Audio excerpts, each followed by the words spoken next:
Shalom, Israel. I'm going to continue where I left off at before in verse 17. This is Mark 7, 17.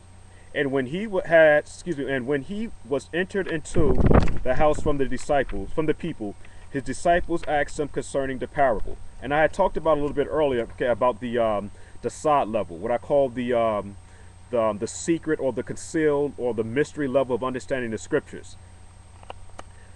I don't want anybody to think I'm into Kabbalism or anything like that, but there is a deeper meaning behind the scriptures. And to prove that, I want to go to, let's go to 1 Corinthians, the 2nd chapter, and I'm going to read, I'm going to start at verse 7. This is Shaul talking here, okay, Paul. But we speak the wisdom, and the wisdom is referring to the Torah, but we speak the wisdom of the Torah of the Father in a mystery. The word mystery is referring to the side level of understanding the scriptures, understanding that there's a message behind the message. So I'm going to read it again. But we speak the wisdom, which is the Torah of the Father, in a mystery, even the hidden wisdom which the Most High ordained before the world unto our glory, which none of the princes of this world knew. For had they known it, they would not have crucified the Messiah. But as it is written, I have not seen nor ear heard, neither have entered into the heart of man the things which the Most High hath prepared for them that love him. So we see from this from 1 Corinthians, the 2nd chapter, 7 to 9, and actually you can read from 7 to 10, that there is a deeper meaning behind what's going on in the scriptures. And this is the reason why the Pharisees and the scribes could not understand that the Bible was talking about the Messiah from Genesis all the way up into their time. It was all alluding to the Messiah. This was the mystery. This is the reason why the scribes and the Pharisees, or the elders in Jerusalem, had sent men out to speak to John the Baptist, or John the Immerser, and asked him, was he the Messiah? Was he Elijah? Because they knew that Elijah was supposed to come before the great and dreadful day of the Messiah. So they did know that, and they asked him, was he the Messiah? But John gave them this answer. He said, I'm the one that was spoke about in the book of Isaiah, preparing the way for the Messiah. These are deep sayings that the Pharisees were not able to understand because the Messiah had blinded their eyes. All right, I just wanted to bring that out. Now, going back now to I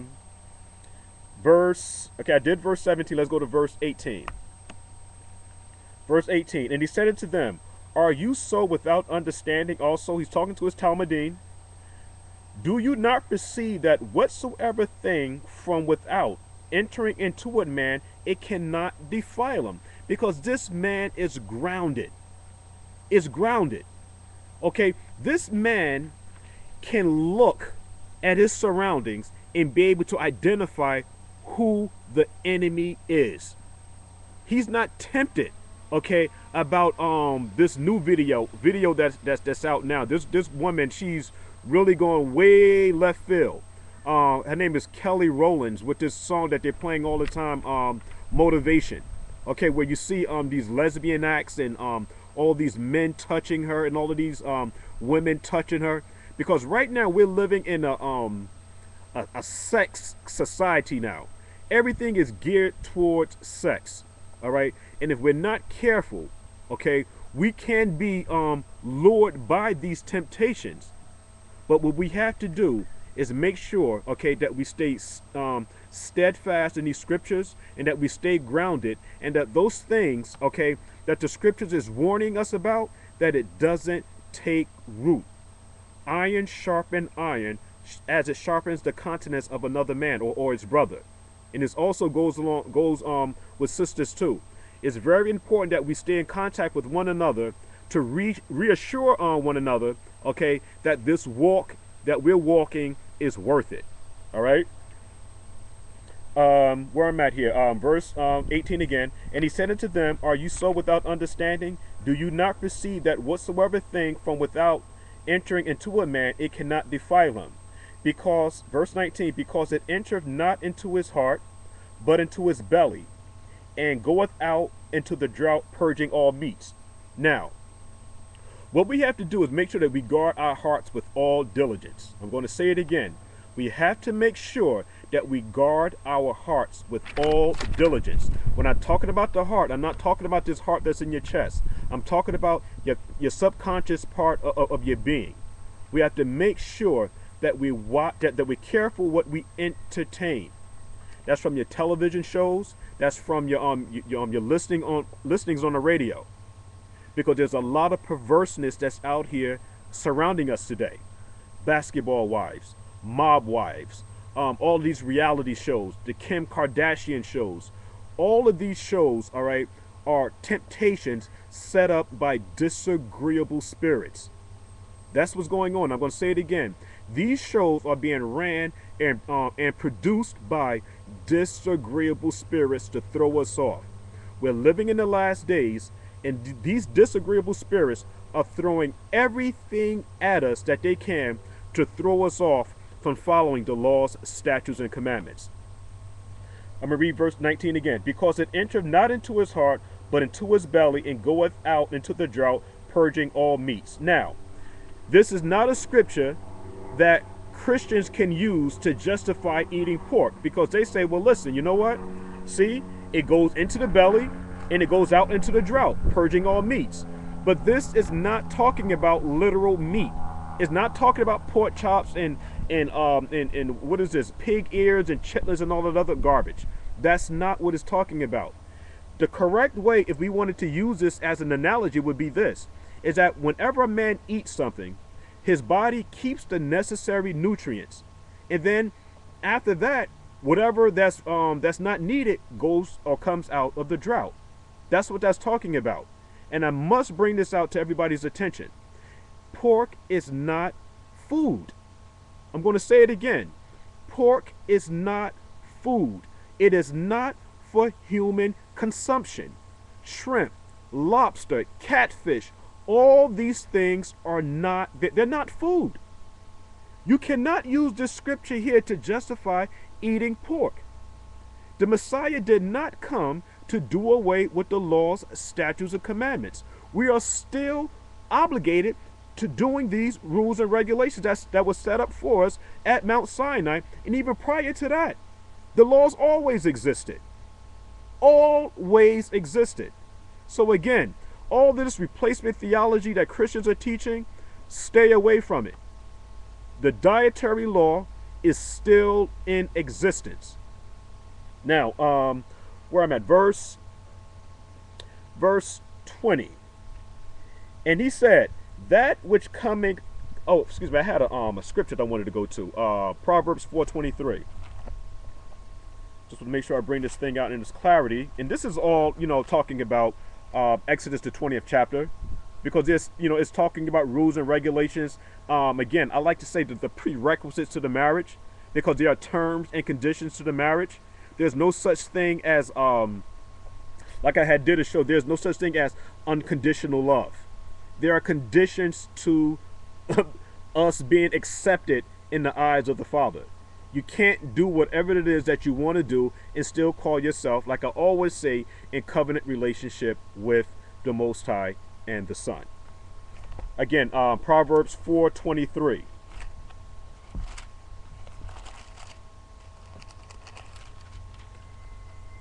Proverbs 4:23. It says, keep thy heart with all diligence, for out of it are the issues of life.